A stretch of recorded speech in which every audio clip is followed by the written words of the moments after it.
নড়াইলে তেল না পেয়ে বাকবিতণ্ডার জেরে এক ফিলিং স্টেশনের ম্যানেজারকে ট্রাক চাপা দিয়ে হত্যার অভিযোগ উঠেছে। এই ঘটনায় শোকাহত নিহতের স্বজন, সহকর্মী ও এলাকাবাসী। জড়িতদের আটক করে দৃষ্টান্তমূলক বিচারের দাবি জানিয়েছেন তারা। এদিকে তদন্ত করে ব্যবস্থা নেওয়ার কথা জানিয়েছে পুলিশ। শনিবার দিবাগত রাত 12টা তেল না পেয়ে এভাবেই পাম্প ম্যানেজার নাহিদের সাথে তর্কে জড়ায় ট্রাক চালক। এক পর্যায়ে দেয়া হয় হুমকি।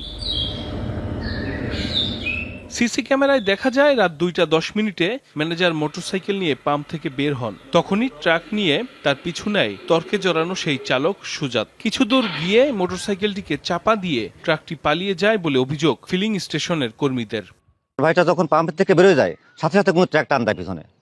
টান দেওয়ার পর আমাদের কিন্তু সন্দেহ হয় যে কিছুক্ষণ আগে বললো যে তোর কিন্তু আজকে মেরে ছাড়বো, তাহলে হয়তো বা কোনো কিছু করবে। ওই ট্রাক এখান থেকে রওনা দিছে, তখনই মনে করেন আমরা ওই ট্রাকের পাশ রওনা দিছি। রওনা দিয়ে দেখি যে মনে করেন ওই মাইরি দিয়ে মনে করেন নাইট কাকারে দিয়ে মাইরি দিয়ে চলে গেছে।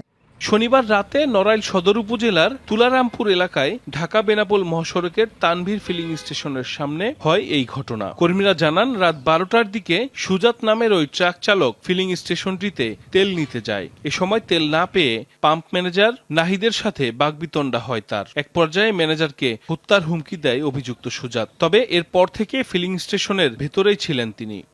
পাম্পে পর্যাপ্ত তেল ছিল না, যার কারণে তাকে দিতে পারিনি। না দিতে পারার কারণে আমাদের ম্যানেজার নাহিদ কাকার সঙ্গে তার বাকবিতণ্ডা হয়।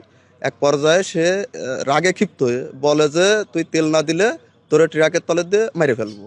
স্বজনরা জানান এলাকার দুটি ফিলিং স্টেশন পরিচালনার দায়িত্বে ছিলেন নাহিদ। তার এমন মৃত্যুতে শোকাহত পরিবার ও এলাকাবাসী। ঘটনায় জড়িতদের দ্রুত আটক করে বিচারের আওতায় আনার দাবি তাদের। এদিকে অভিযুক্ত ট্রাক চালক সুজাত মোল্লার বাড়িও নিহত নাহিদ সর্দারের গ্রাম পেরোলিতে।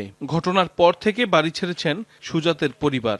আমি বিচার চাই, সুষ্ঠু বিচার চাই। আমি কেন তারা নির্দোষ মানুষ কেন হত্যা করলো? আমার একটা বাচ্চা, আমার আর কেউ নেই বাজান। আমার বাজান কারোর সাথে কোনো অপরাধ করে না। আমার বাজান। তুলারামপুর হাইওয়ে থানার ভারপ্রাপ্ত কর্মকর্তা জানান হত্যাকাণ্ডের বিষয়টি তদন্তাধীন। জড়িতদের শনাক্ত করে আইনের আওতায় আনার চেষ্টা চলছে। সংবাদ পাই যেরকম তানভীর ফিলিং স্টেশন তুলারামপুরে দুইজন মোটরসাইকেল আরোহী তারা পাম্পের কর্মচারী, তাদেরকে একটি ট্রাক মেরে দিয়ে চলে যায়। ঘটনাস্থলে একজন মারা গিয়েছে। এরকম সংবাদ পেয়ে আমরা দ্রুত ঘটনাস্থলে যাই। পাম্পে তেল না পেয়ে বাকবিতণ্ডার জের ধরে ট্রাক ড্রাইভার তাকে মেরে দিয়ে গেছে, এটা আমরা অভিযোগ পেয়েছি। তদন্ত করে আমরা দেখছি।